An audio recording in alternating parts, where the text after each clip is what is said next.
Fire Emblem. Engage. Welcome back, everyone. Thanks for joining me once again on this Fire Emblem Engage Pacifist playthrough.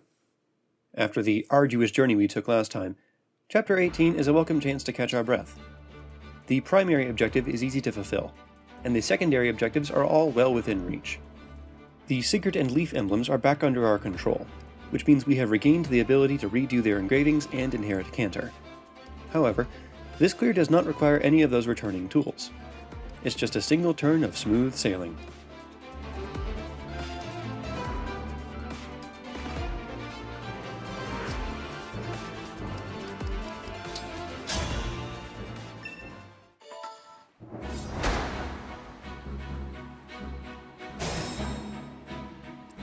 Ready for me?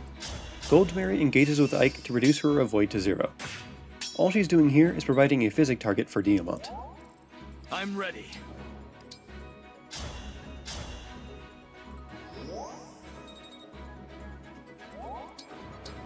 Shall we? There is a speed wing in a chest to the northwest. It's easy to grab after a trio of repositions, which is something I learned by watching Reploid's LTC this map. His 0% growths run served as a frequent and educational reference.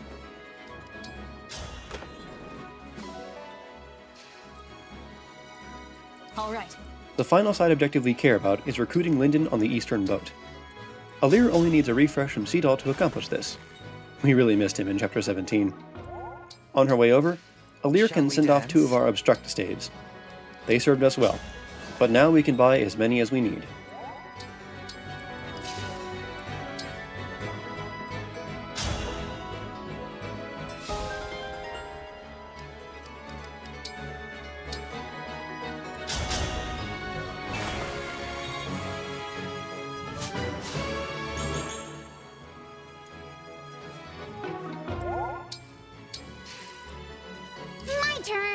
Hortensia's entire role is to provide experience to Kagetsu, who will perform our goddess dance this time around.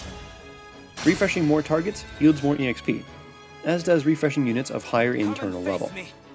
I think swapping Hortensia and Pandreo might be the optimal play here. Regardless, we get what we came for. Kagetsu can now inherit Cantor without the use of SP books.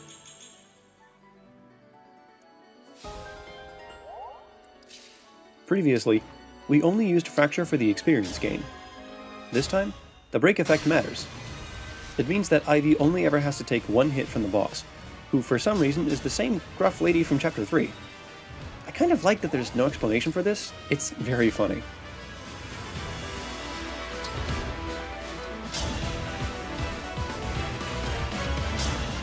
No, I have.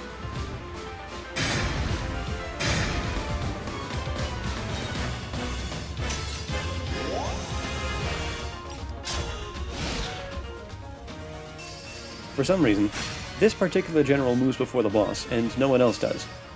Which is good, since our army is utterly exposed right now. I deserve no less.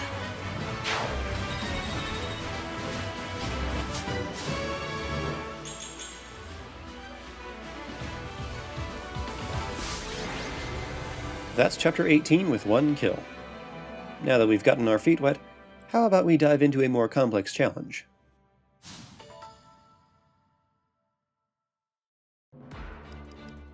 As we drop anchor, we are greeted by Mauvir and Marnie for the 4th and final time. We need to swim through the stream of enemies in their vicinity before we can deal with the hounds themselves. Ivy, Kagetsu, and Hortensia have all finally inherited Cantor. With Seedal having Sigurd equipped, every unit in the boss-killing squad now has access to this valuable tool. We have also officially restocked on obstruct staves.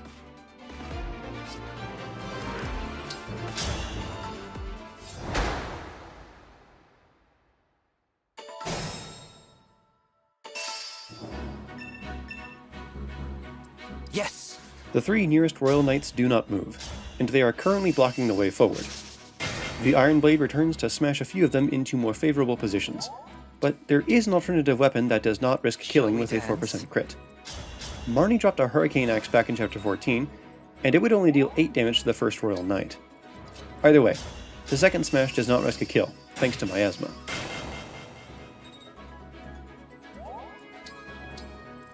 I won't lose. Opportunities for improvement continue as Diamant re-equips Kagetsu's weapon. The Roy engraving will ensure that the incoming lance enemies safely break him, but giving Kagetsu 11 sword here would also keep them alive. In any case, Diamant is able to recruit Saphir before building the foundations of a wall. Alear can also do this, but she wants to end up in Saphir's spot, and she can't canter onto it if it's still occupied. We are currently preparing to deal with the enemies Mavier will send at us. He has Micaiah equipped again, but this time he also has Warp and Rescue Staves. On turn 1, his default behavior is to warp the Royal Knight behind him, along with the adjacent hero. We need to make progress in his direction without getting blocked by those two, or by the other incoming Royal Knights. Saphir and Bushigen will take the pressure away from Kagetsu, while ice blocks cover the weaker targets. How do I look? Hortensia keeps Kagetsu in good health. She will soon reprise her role as a dispenser of auras most dreadful. Rosado, Pandreo, and Goldmary prepare to pull aggro away from the center. While he's at it, Pandreo can also contribute to the central obstacle course.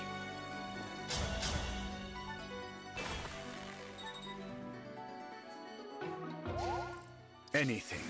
Zelkov has found yet another nest of hornets, and it's time to lure out the queen bee.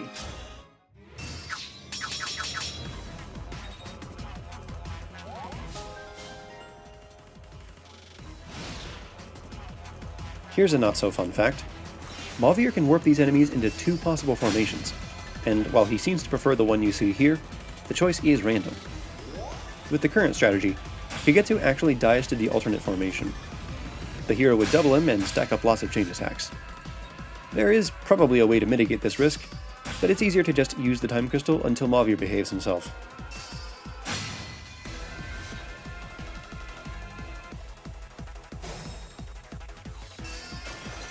Convincing Marnie to break away from her squad of Great Knights is crucial. Once we move past the central stairs, Mavier will rescue his fellow hound forward. It's a neat trick, but it loses most of its teeth when Marnie arrives without any enemies surrounding her. There are some benefits to using the Iron Blade over the Hurricane Axe, as long as we don't crit. Dealing more damage will allow Kagetsu to heal more HP with Erika's skill Eclipse Brace, and it also makes several enemies spend their turns healing instead of attacking. Thanks to Kagetsu's heavy hitting, Hortensia has two groups of 3 enemies that can be frozen in place. Naturally, she will be our dance target this turn. Meanwhile, Alear shows why she wanted Saphir's position on turn 1. She needs to be able to canter 2 spaces north after an obstruct. This begins the construction of our second diversionary ice wall, with the goal of unclogging the center. Mavier has already warped 2 enemies away from him, but 3 more still surround him. By leaving a hole in our wall, we can bait one of them into Alear. My original strategy tried setting up a wall with no gaps, but that just led to random movement when enemies decided which ice block to attack. It's worth noting that flying units are unaffected by miasma. It took some effort to figure out how to guarantee a safe spot for Seedall though. If he stands on miasma and gets attacked, he dies in one hit.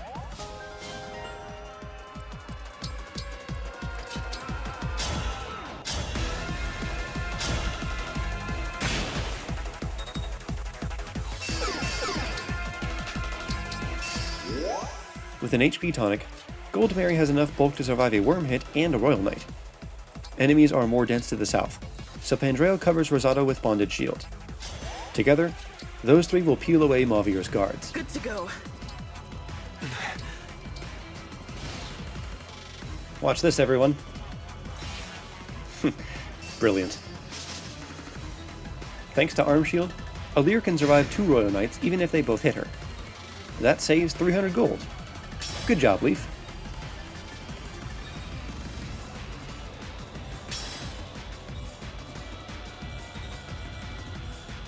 Many of these enemies were damaged by Kagetsu. I don't know how badly hurt an enemy has to be in order for a buddy to heal them, but I do know Hortensia can take 1 hit if necessary. No one can die on this turn.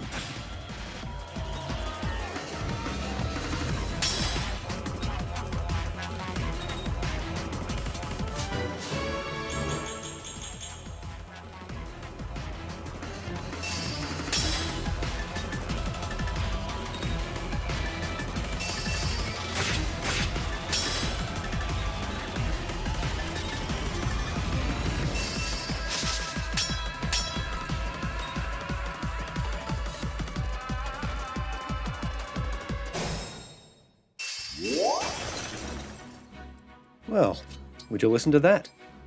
We didn't interact with the bosses last turn, so their theme song went away. I quite enjoy the Elysian map music, so it's a shame we have to overwrite it again soon. Mauvir and Marnie both have 20 extra defense and resistance from miasma tiles. Torrential Roar can replace those with water tiles and hex both bosses in one action. That is some massive utility. Here until the end. Speaking of which, Alear's job this turn is to buff the damage and experience gain of adjacent allies. Ivy has no trouble blasting Marnie's first HP bar down to 1 HP, but the next one actually poses a slight challenge.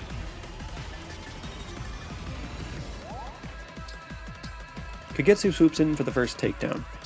As of this map, he will become our primary boss killer for a variety of reasons. For starters, his 6-speed lead over Ivy makes it much easier for him to double bosses without Lyn.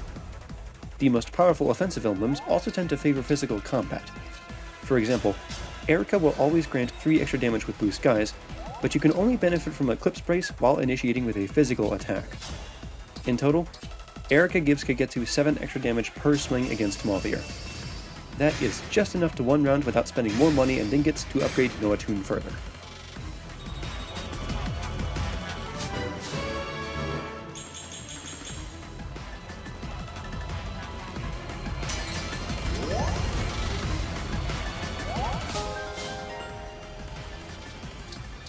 Thanks to widespread canter, setting up goddess dances is easier than ever.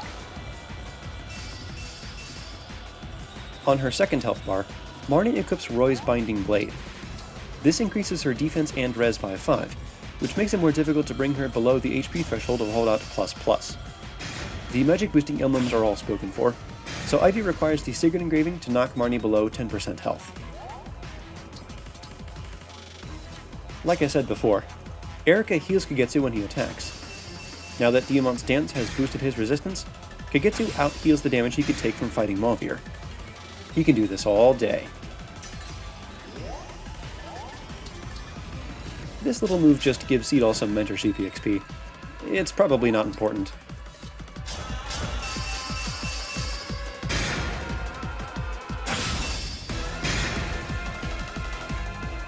I failed.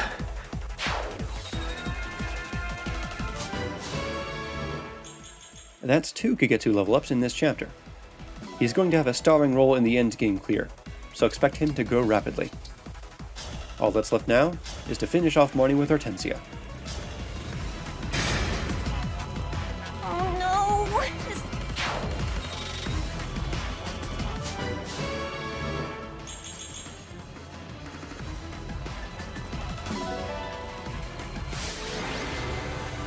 That's chapter 19 with 2 kills. Join me next time to see how the return of Micaiah literally warps the game. Take care, everyone.